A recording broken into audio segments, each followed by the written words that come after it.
সবকিছুই তো ভালো চলছিল, হঠাৎ এমন কি হলো? আমি কি সত্যিই যোগ্য ছিলাম না?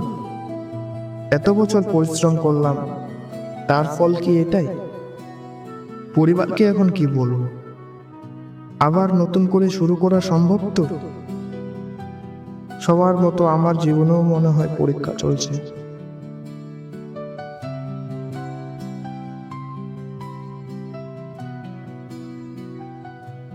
যাই হোক, বেঁচে থাকুক সততা, সততার জয় হোক।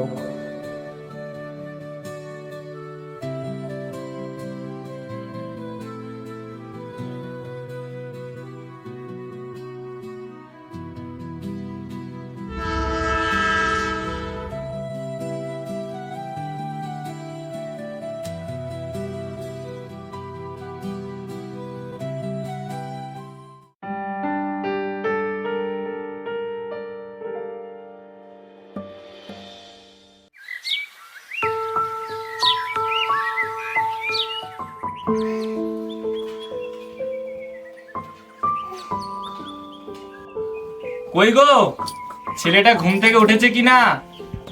না না, ঘুম থেকে উঠেনি, এখনো ঘুমাচ্ছে। তাড়াতাড়ি উঠতে বলো, ওর তো আবার স্কুল আছে। কই রে বাবু, উঠ তাড়াতাড়ি, স্কুল যাবি না? আমি একটু বাজারের দিকে যাচ্ছি, তুমি ছেলেটাকে রেডি করে স্কুলে পাঠিয়ে দিও।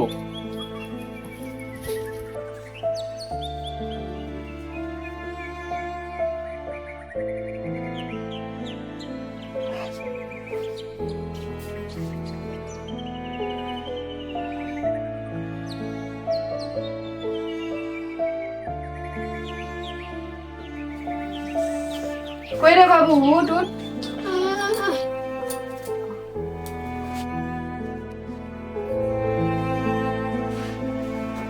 স্কুলে গিয়ে মারামারি করবা, ঠিক আছে? ছেলেটা বড় হয়ে কি যে করবে, চাকরি পাবে কিনা, দেশের যা অবস্থা।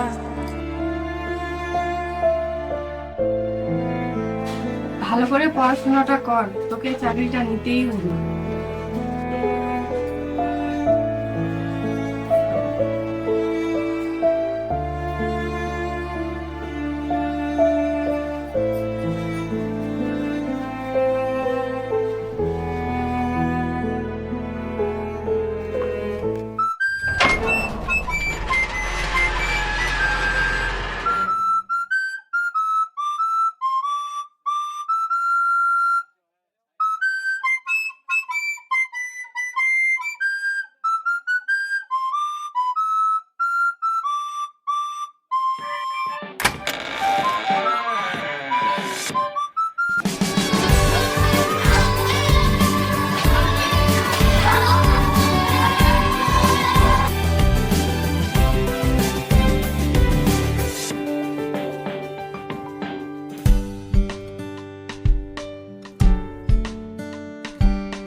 বাবা, মা, কোথায় আছো? ওই গো, তাড়াতাড়ি আসো, দেশের রেজাল্ট দিলো আজকে। কি হয়েছে বাবু, এত চিল্লাহাল্লা করছিস কেন?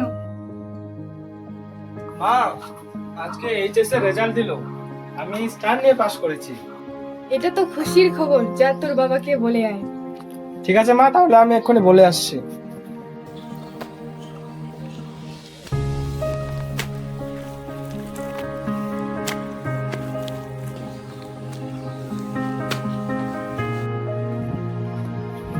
বাবা, তাড়াতাড়ি এখানে এসো।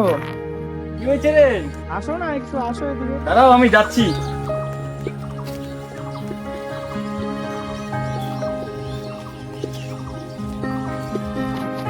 আচ্ছা, কি হয়েছে, কি খবর? আমি এইচএস এ স্টার নিয়ে পাশ করেছি। বাহ, এটা তো খুশির খবর। চল চল বাড়ি চল তাড়াতাড়ি, আজকে খুশির দিন। আসো আসো, চলো বাড়ি।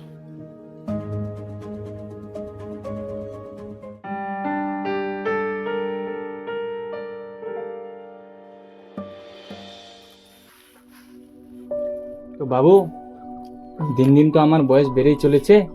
তো আমি কি বলছিলাম, যতটুকু পড়াশোনা করেছিস হয়ে গেছে। আমরা গরিব মানুষ, আমাদের তো চাকরি হবে না, তাই বলছিলাম কোনো না কোনো কাজে লেগে পড়। না বাবা, আমি এখন কাজ করতে পারবো না। এই তো আমি গ্র্যাজুয়েশন কমপ্লিট করলাম, এমএ পাস করলাম, কয়েকটা চাকরির পরীক্ষা দিয়ে দেখি কি হয়। এই তো কিছুদিনের মধ্যে এসএসসি এর পরীক্ষা শুরু হচ্ছে, তো ওখানে অ্যাপ্লাই করে দেখি কি হয়। পরবর্তীতে যদি চাকরি না হয় তখন দেখতে হবে, তখন সংসারের মধ্যে কিছু হাত জোটাবো আমি।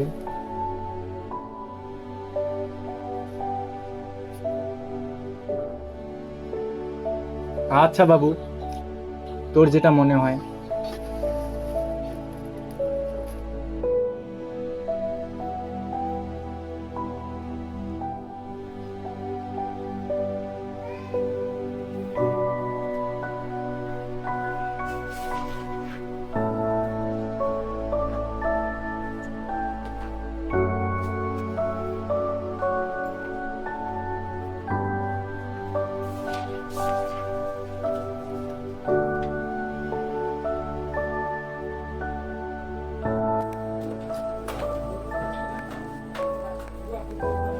বাবা আশীর্বাদ করো, আমি এক্সাম দিতে যাচ্ছি। ও, এক্সাম দিতে যাচ্ছিস? হ্যাঁ। আচ্ছা ভালো করে যা। শোন, এই টাকা রাখ, যাইতে আসতে খরচ লাগবে, ঠিক আছে? আচ্ছা ঠিক আর আছে, আসলাম। মায়ের কাছেও কিছু আশীর্বাদ নিয়ে যা, ঠিক আছে? ঠিক আছে। দেখো একটু ভগবান।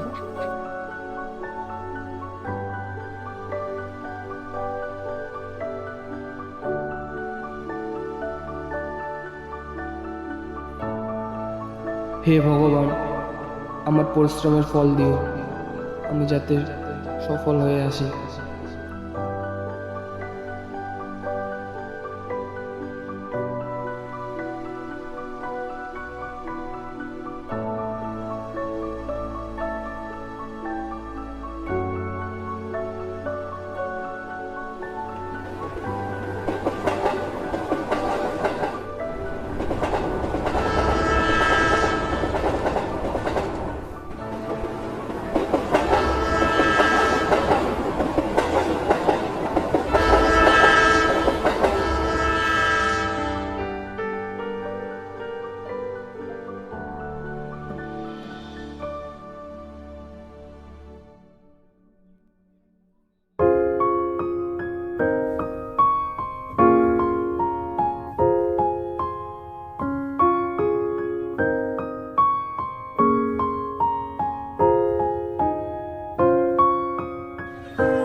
তো বাবু, হুম।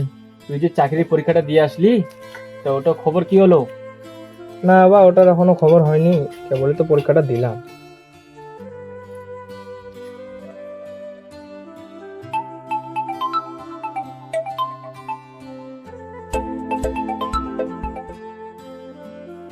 হ্যালো। মিস্টার সুব্রত বলছেন? হ্যাঁ স্যার বলুন। আপনার চাকরিটা কনফার্ম হয়ে গেছে, হ্যাঁ। কিন্তু আপনাকে ইমিডিয়েটলি 15 লাখ টাকা ঘুষ দিতে হবে। আচ্ছা ঠিক আছে স্যার।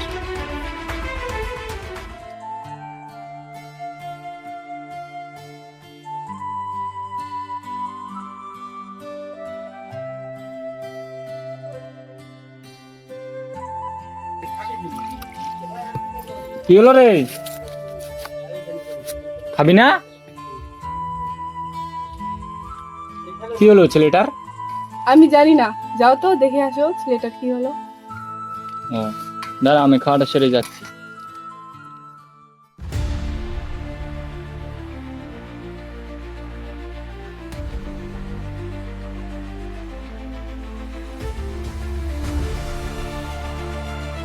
কি হলো রে বাবু, তুই খাওয়া খাইতে গেলে চলে এলি যে? বল। বাবা আমার চাকরিটা কনফার্ম হয়ে গেছে। তো তো টাকা যাচ্ছে ওরা এখন। টাকা কত টাকা যাচ্ছে? 15 লাখ টাকার মতো যাচ্ছে। 15 লাখ? 15 লাখ টাকা? ঠিক আছে, আমি ম্যানেজ করছি, তুমি চিন্তা করো না, ঠিক আছে? কিন্তু তুমি কোথায় পাবা এতগুলো টাকা? ওই যে পাশের গ্রামে বাচ্চা আছে কি না, ওইখানে যে আমাদের একটা জমি আছে, ওটা বন্ধক রেখে দেবো, ঠিক আছে? চিন্তা করিস না।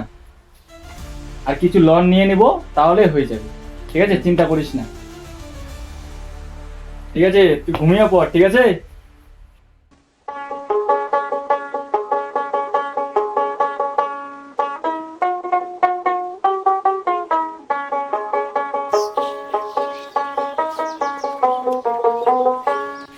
ও রবিদা, বাড়িতে আছো? আমি পিয়ন বসাই বলছি। আসো আসো, বাড়িতে আসো, ভিতরে। না না, আমার তারা আছে, তাড়াতাড়ি যাইতে হবে। আচ্ছা দাঁড়াও, যাচ্ছি।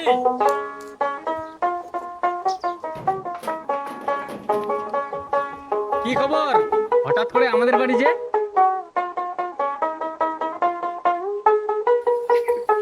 তোমার ছেলের নামে একটা চিঠি ছিল। ও আচ্ছা, তো চলো না ভিতরে বসি। না না, আমার একটু তারা আছে, যাইতে হবে। ও আচ্ছা, ধ্যান তাহলে।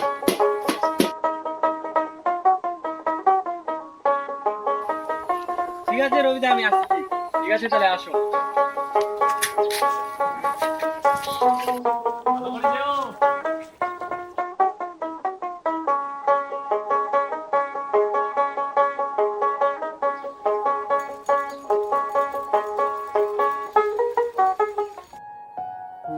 কই বাবু সুব্রত, দেখ তো, তোমার নামে একটা চিঠি এসেছে, কি লেখা আছে পড়ে শোনা তো।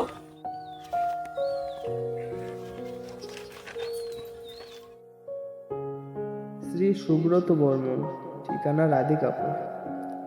প্রিয় সুব্রত বর্মন, আপনাকে আনন্দের সঙ্গে জানানো যাচ্ছে যে আপনি স্টাফ সিলেকশন কমিশন কর্তৃক আয়োজিত SSC combined higher secondary level এক্সামিনেশনে উত্তীর্ণ হয়েছেন এবং আপনাকে লোয়ার ডিভিশন ক্লার্ক পদের জন্য নির্বাচিত করা হয়েছে।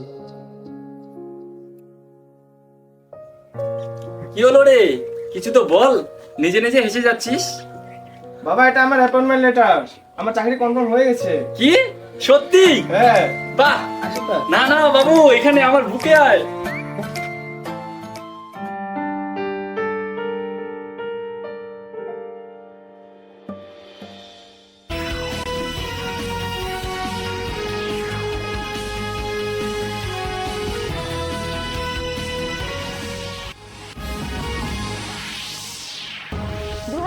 প্যানেল বাতিল নিয়ে চাকরিহারাদের কাছে নিজেদের দায় এড়ালেন মুখ্যমন্ত্রী। বিচার ব্যবস্থাকে তীব্র আক্রমণ মমতা বন্দ্যোপাধ্যায়ের।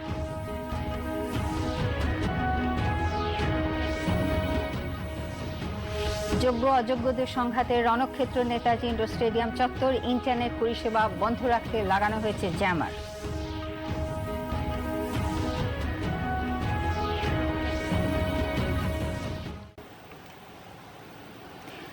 নমস্কার, আসছি বিস্তারিত সংবাদে। সুপ্রিম কোর্টের নির্দেশে চাকরি হারিয়েছেন প্রায় 26,000 শিক্ষক শিক্ষিকা, অশিক্ষক কর্মচারীরা।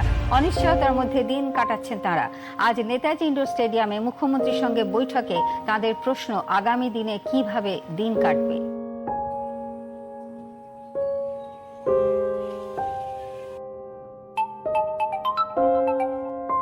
হ্যাঁ বন্ধু বল। কি করছিস রে? এই তো বসে আছি। একটা সর্বনাশ হয়ে গেছে, শুনছিস? না, কি হয়েছে বল। তুই 2016 সালে এসএসসি দিয়েছিলিস না? হ্যাঁ। তো ওটা মোবাইলে দেখলাম আমি, প্যানেলটা তো বাতিল করে দিয়েছে। এ কি বলিস রে? হ্যাঁ, দেখ দেখ, মোবাইলটা খুলে দেখ, নিউজটা দেখ, আজকের নিউজটা।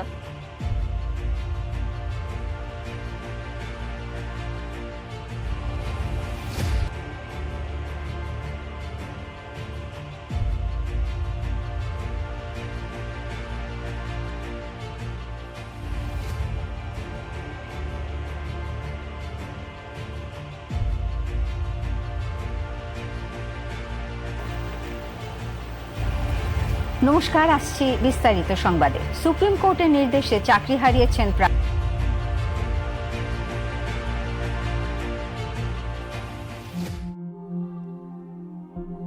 হে ভগবান, এটা কি হলো? কেন হলো আমার সাথে? আমি কি ভুল করেছিলাম? এখন কিভাবে সামলাবো আমি? এতগুলো লোন কিভাবে শোধ করব? সবকিছু যেন মাথার উপর পাহাড় হয়ে নেমে এসেছে। কাকে বলবো? কে শুনবে? সবাই তো শুধু হাসে। বিচার আবার কে করে? আমার ভিতরটা যেন পুরো ফাঁকা হয়ে যাচ্ছে। আমি কি করব? কিছু বুঝতে পারছি না এখন। আমি কি পারবো আবারও উঠে দাঁড়াতে, নাকি এভাবেই হারিয়ে যাবো আমি?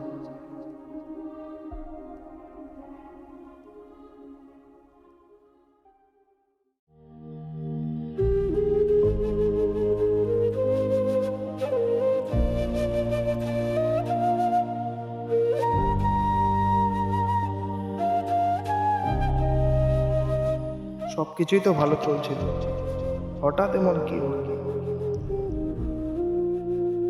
আমি কি সত্যিই যোগ্য ছিলাম না? এত বছর পরিশ্রম করলাম, তার ফল কি এটাই? পরিবারকে এখন কি বলবো? আবার নতুন করে শুরু করা সম্ভব তো? সবার মতো আমার জীবনেও মনে হয় পরীক্ষা চলছে। যাই হোক, বেঁচে থাকুক সততা, সততার জয় হোক।